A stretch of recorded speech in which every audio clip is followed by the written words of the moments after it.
call. Well, I can make it go slow. Yeah, make it go slow. I hope I can.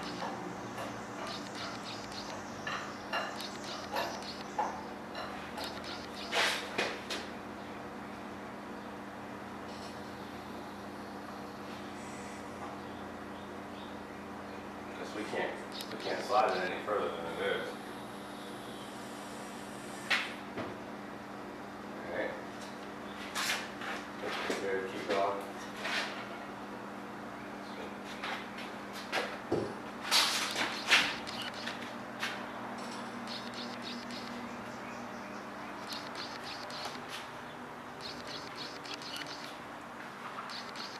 If I center this back here, it should fall in on both ends. Can you stop it? Well, See where we're at? how far off am I? Not very far. Looks I like can't see the holes, or I can see the hole, but I can't see the peg. And it looks like it's about right looks about right. there. Now, let me blow it a little more.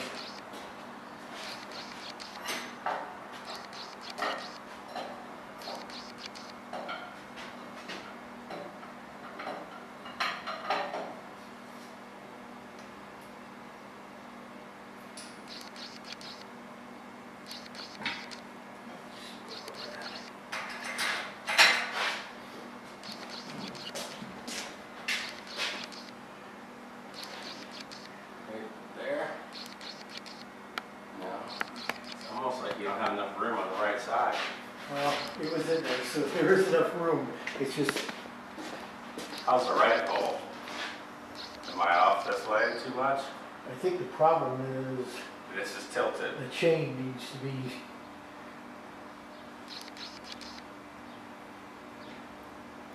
Should we get a jack underneath the training side?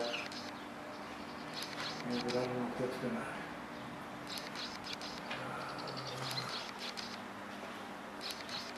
Somehow we need to get the weight off of the engine so we can move the chain.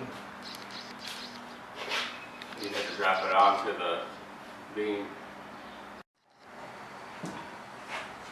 Drop it down. Yeah. Stop. Okay. Lower the jack a smidge, because now it's like, you can see this is going downhill. Lower the jack a little. Yeah.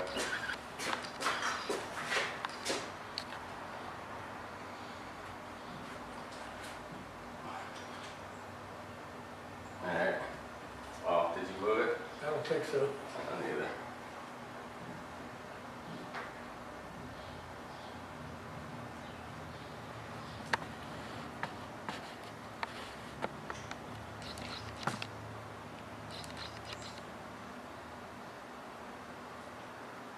Alright.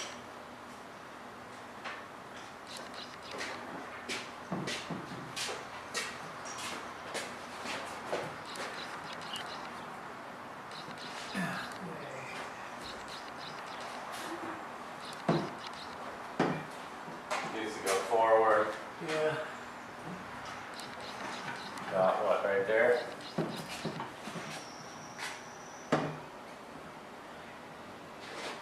Yeah. How does this side work? Can you tell?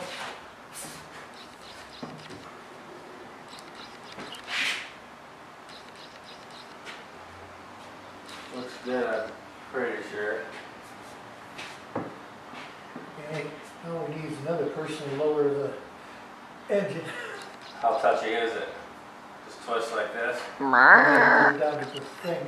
Right, but Would you like me to do that? Well, I don't know how to do that. Okay, hold it. Engine needs to come this way, not that far. Did you say about that far? are they both in? This one's in, I can't tell if that one is or not. No. It's not in.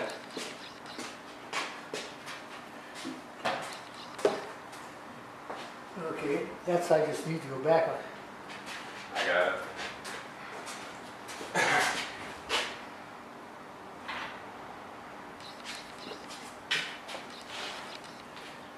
That should be pretty close right there. Yeah, it's right over it. Yeah, it's in. They're both in. I feel like I can breathe now. Huh? I feel like I can breathe now.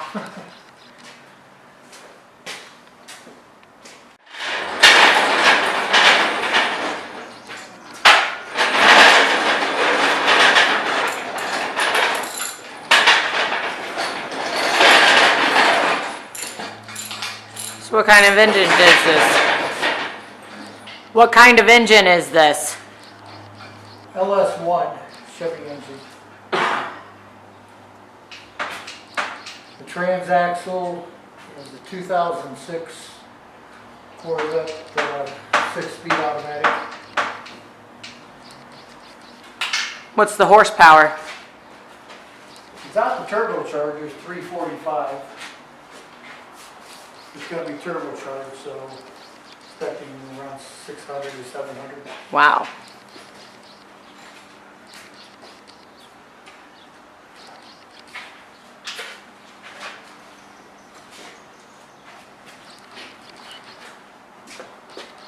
Is the turbocharged something that's added after?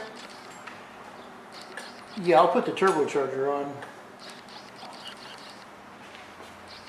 afterwards. Oh, okay.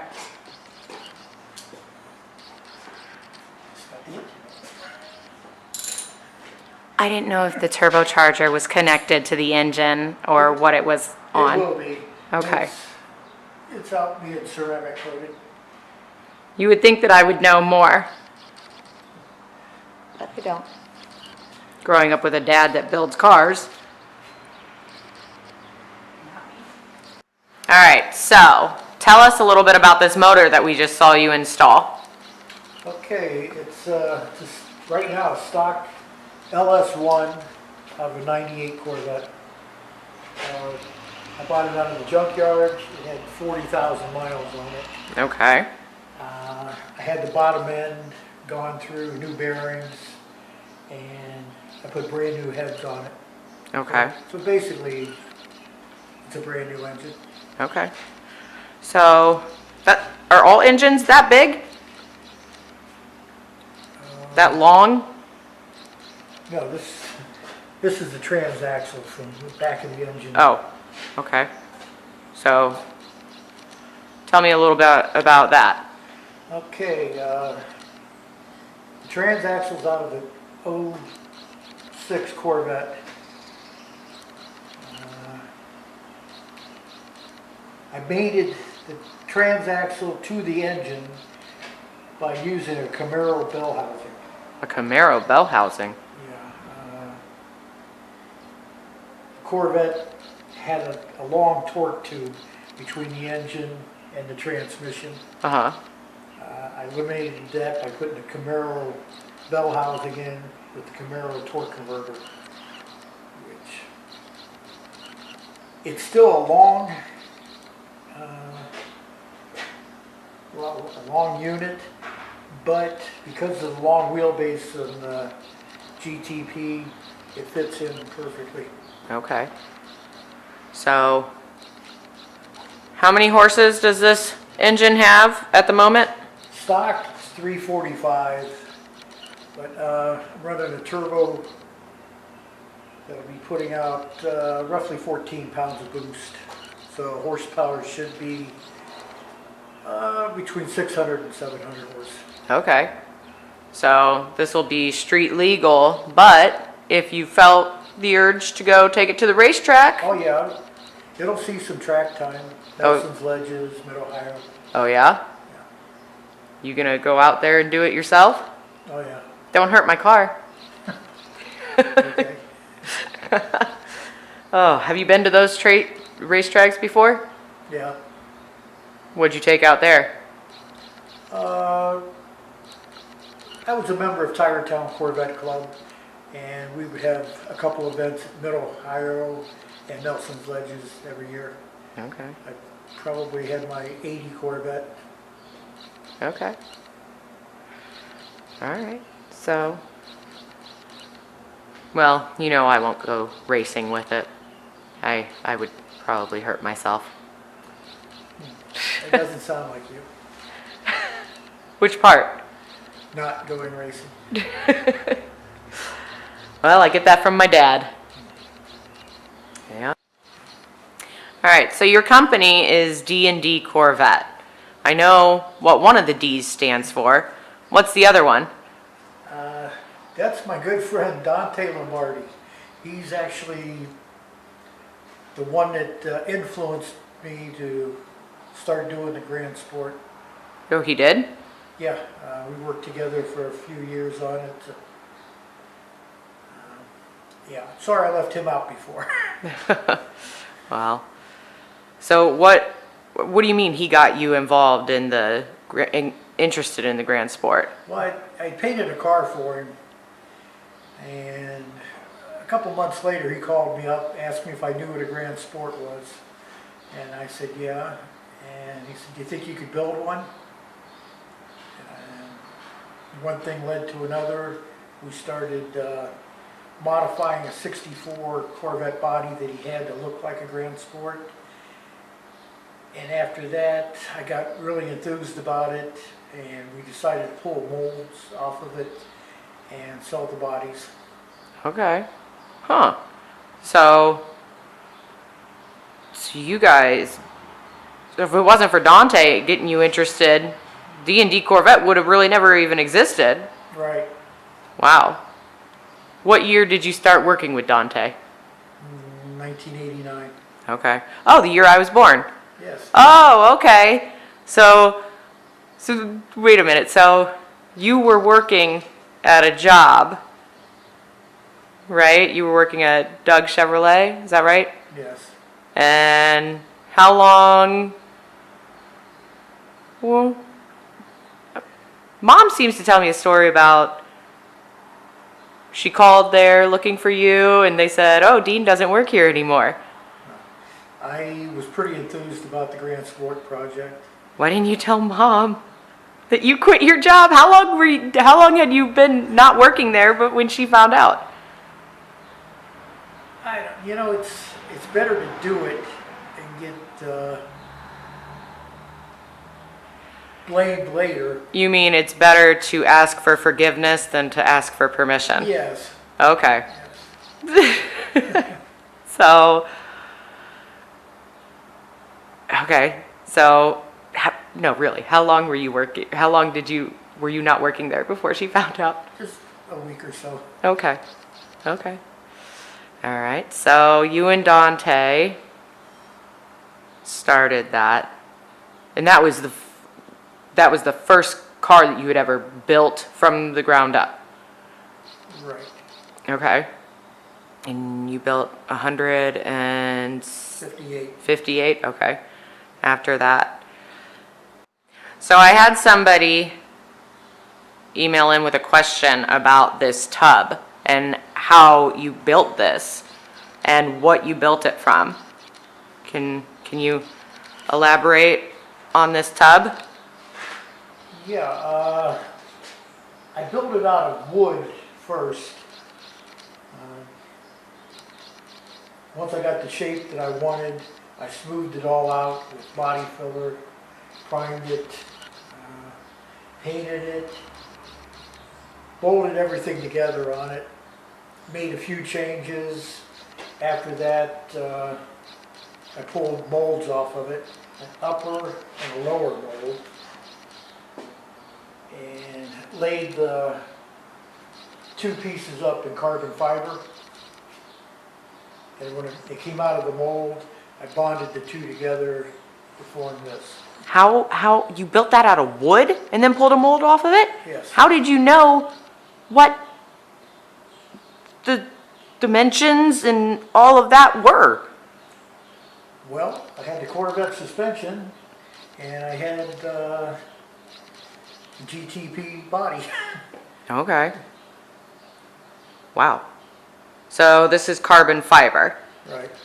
What does the carbon fiber do? Like, why did you choose carbon fiber?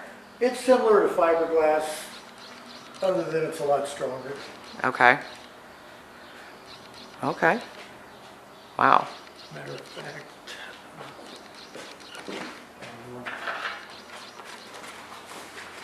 This is basically what the tub's made out of. This is one layer of core material with a layer of one layer of carbon fiber on each side. And you can see it's very stiff and very light. Okay. Wow. Very stiff. So, carbon fiber. Wow. I just can't believe you made it out of wood first. That was just to get the shape. You know, not a lot of people would know how to do that. Nothing, you don't have anything to say to that? I don't know. I think that you're a genius with... Okay, well, I feel you're a genius. I'm glad you do. Okay, well, There's probably a lot of people that wouldn't agree with you. well, I see you added something new since I've been here. Yeah, I installed the cradle. It's out of a 2004 Corvette.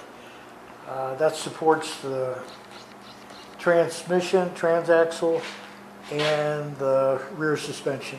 Okay. Looks good. So that's holding everything up Yes. for that long engine and what did you say it was? A transaxle? Yeah, Something? I don't know. transaxle. Transaxle. Combination transmission, rear axle. Okay. Transaxle. Okay. Nice and red. Just like you like it. So what's the next step that you're gonna do? Rear suspension. Rear suspension? All right. Is there anything special we should know about that? It's basically stock 2004 Corvette. Okay. What made you choose Corvette parts for a Nissan? It's a good suspension, and And you're a Corvette guy. I'm a Corvette guy, and it's easy to work with. Okay. So tell me a little bit about the original 1988 Nissan GTP. Well, I used a turbocharged V6. Okay. The chassis, suspension, and everything was built by Lola Cars in England. Okay. It was then shipped to California to Electromotive, who campaigned the car in, I believe, 85 until mid-90s. Okay. What did that car do? Like, did it race? What was the purpose of that the car? race car ran in the IMSA series. I think in 88, out of the 16 or 17 races held that year, it won 15 of them. Okay. So what got you interested in this car? It was just a good looking car, and the opportunity to buy the molds came along.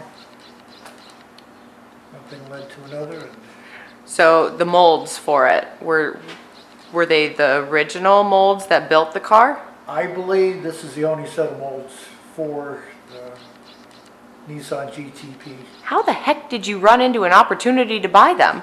Who had them? Just I was in the right place at the right time. Wow. I guess so. That's incredible.